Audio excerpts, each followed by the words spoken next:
복된 날입니다. 주께서 은총 주시기를 소망합니다. 베드로전서 4장을 봉독해 드리겠습니다. 그리스도께서 이미 육체의 고난을 받으셨으니 너희도 같은 마음으로 갑옷을 삼으라.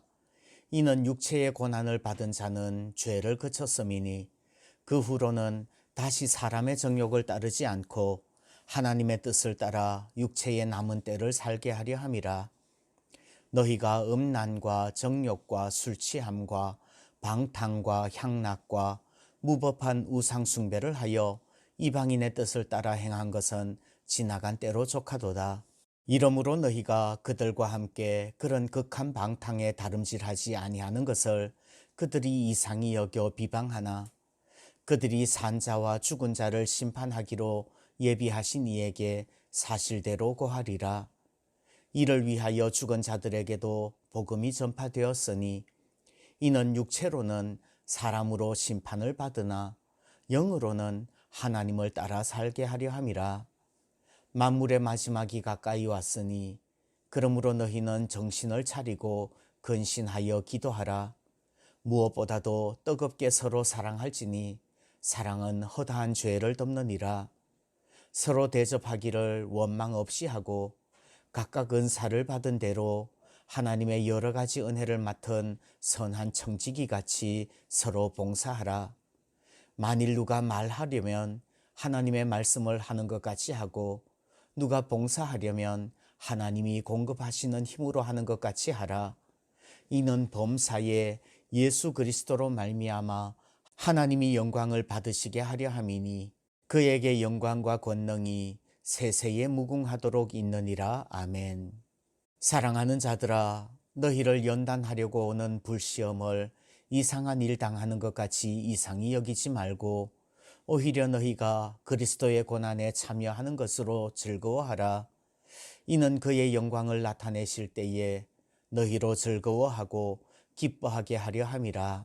너희가 그리스도의 이름으로 치욕을 당하면 복 있는 자로다. 영광의 영 곧 하나님의 영이 너희 위에 계심이라. 너희 중에 누구든지 살인이나 도둑질이나 악행이나 남의 일을 간섭하는 자로 고난을 받지 말려니와 만일 그리스도인으로 고난을 받으면 부끄러워하지 말고 도리어 그 이름으로 하나님께 영광을 돌리라. 하나님의 집에서 심판을 시작할 때가 되었나니 만일 우리에게 먼저 하면 하나님의 복음을 순종하지 아니하는 자들의 그 마지막은 어떠하며 또 의인이 겨우 구원을 받으면 경건하지 아니한 자와 죄인은 어디에 서리요. 그러므로 하나님의 뜻대로 고난을 받는 자들은 또한 선을 행하는 가운데에 그 영혼을 미쁘신 창조주께 의탁할지어다. 아멘. 초대교회 성도들은 죄를 짓지 않았는데 예수 믿는다는 것 때문에 고난을 받았습니다. 그래서 그 고난을 받으면서도 그 고난 받을 때 입으로 죄 짓지 않고 세상을 두려워하지 않고 끝까지 선한 양심을 지켰습니다. 그러면 그 고난, 예수 믿기 때문에 선을 행함으로 당하는 고난은 언제까지 계속되어지는 것일까요?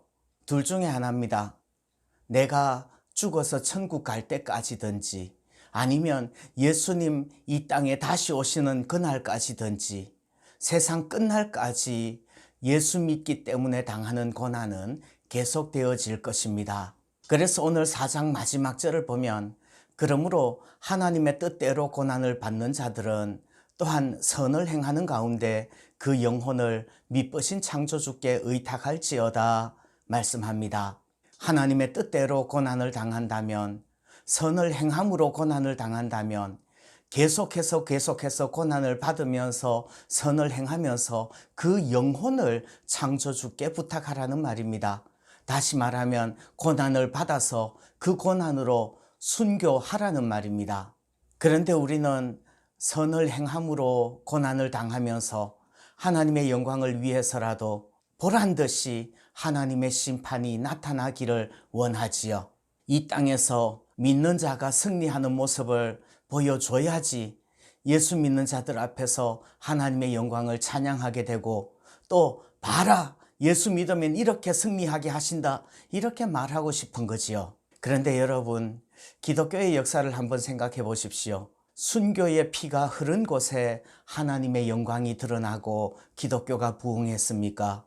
아니면 이 세상에서 믿는 자들이 승리하고 기득권을 가졌을 때 하나님의 영광이 드러나고 기독교가 부흥했습니까? 우리는 분명히 압니다. 정답은 너무 분명해요.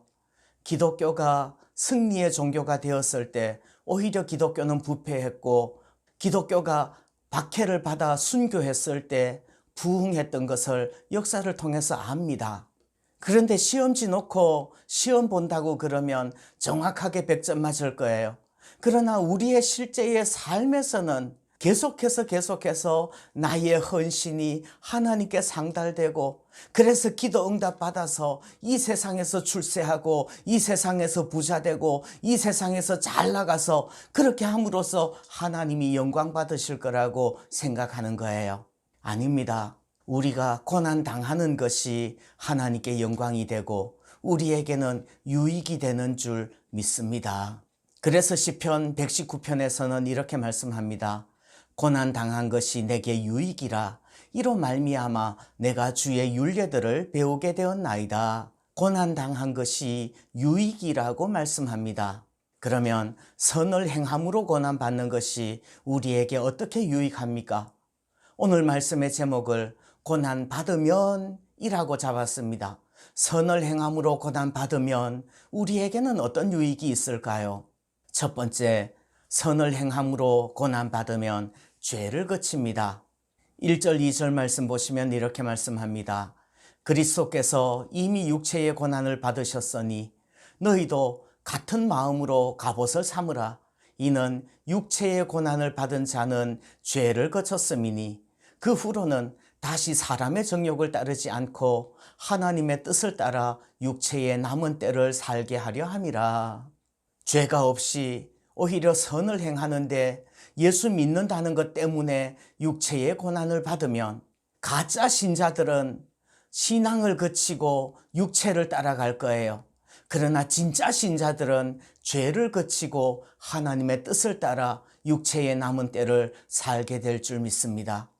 그래서 고난은 어쩌면 우리의 신앙이 쭉정이인가 알곡인가, 우리의 신앙이 참 신앙이라는 것을 증명하는 시금석이 될 것입니다.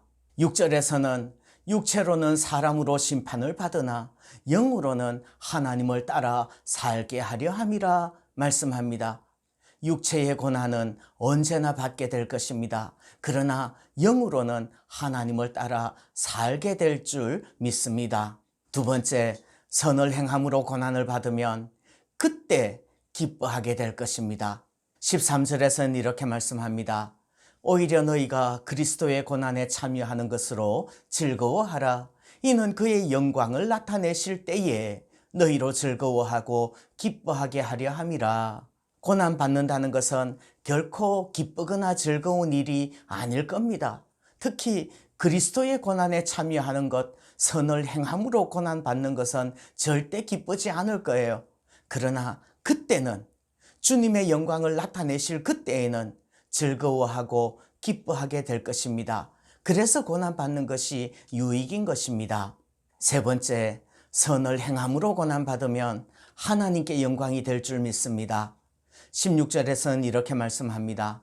만일 그리스도인으로 고난을 받으면 부끄러워하지 말고 도리어 그 이름으로 하나님께 영광을 돌리라.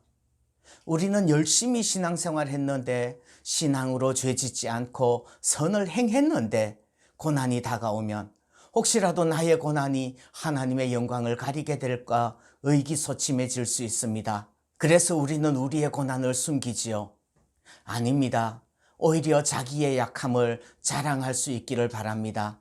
하나님의 영광을 가리는 것은 그 고난 때문에 신앙을 버릴 때 영광이 가려지는 것입니다. 고난 가운데서도 굳건하게 오히려 죄를 그치고 더욱 경건하게 살아낸다면 과연 내세를 소망하는 신앙으로 인해서 하나님의 영광이 더 드러나게 될 줄 믿습니다.